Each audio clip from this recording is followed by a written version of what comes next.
Welcome back today match prediction and highlight. তো কেমন আছো তোমরা? আজকে আমি আলোচনা করব Papua New Guinea tour of Oman 2024।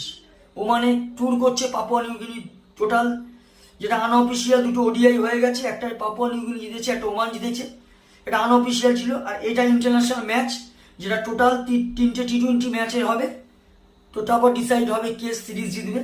যেটা ফার্স্ট টি20 ম্যাচ, যেটা স্টার্ট হবে কাল, যদি আমি ডেট বলি 6 মার্চ 2024 ইন্ডিয়ান টাইম দুপুর 12:30 PM খেলা।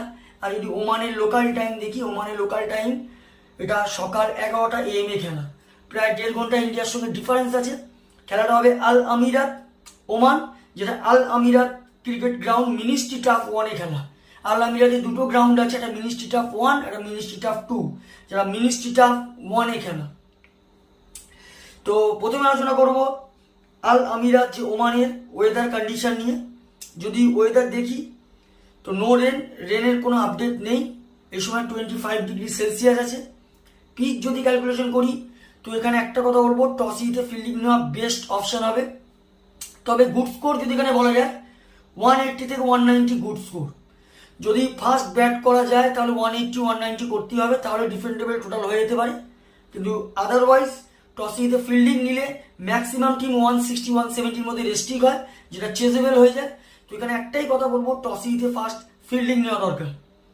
ওমানের যদি আমি প্রেডিক্টেড 11 দেখি, কাশ্যাপ প্রজাপতি, প্রতীক यादव हले wicket keeper, Aqib Ilyas, Zeeshan Maqsood captain, Khalid Kail, Shoaib Khan, Ayaan Khan, Jay Odedra, Rafiullah আর কালিমুল্লাহ আর বিলাল খান।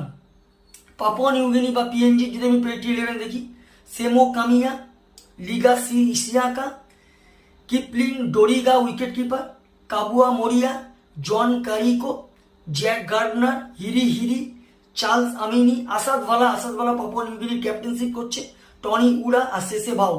দুটো টিমে আমি প্রেডিক্টেড 11 প্রবাবল 11 বলে দিলাম। তো এখানে দুটো টিম যদি আমি পার্সেন্টেজ ক্যালকুলেশন করি, আমি এখানে 60% ওমানকে দেবো, 40% আমি পাপুয়া নিউগিনিকে দেবো। ওয়ান ডে ম্যাচের ক্যালকুলেশনে এখানে 50-50 রাখতাম। ওয়ান ডে ম্যাচে পাপুয়া নিউগিনি মোটামুটি অ্যাভারেজ টিম, টি20তে ওমান অনেকটা এগিয়ে আছে। তো আমার calculation first T20 match winner Oman win this game, Oman এই ম্যাচ জিতবে।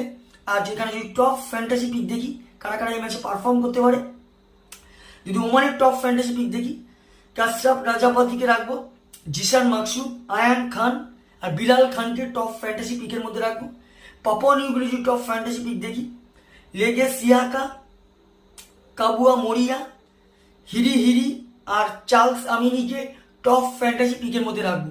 রানের যদি ক্যালকুলেশন করি, ওমান যদি ফার্স্ট ব্যাট করে, তা আমার ক্যালকুলেশন ওমান 180 প্লাস করবে, 15 কি 20 রানে ওমান উইন হবে। যদি পাপুয়া নিউগিনি ফার্স্ট ব্যাট করে তো আমার ক্যালকুলেশন পাপুয়া নিউগিনি 150 থেকে 160-র মধ্যে রেস্ট্রিক্ট হবে, যেটা 5 কি 4 উইকেটে ওমান উইন হবে। তো ভিডিওটি ভালো লাগলে লাইক করো, শেয়ার করো, কমেন্ট করো আর সাবস্ক্রাইব করো। বাই।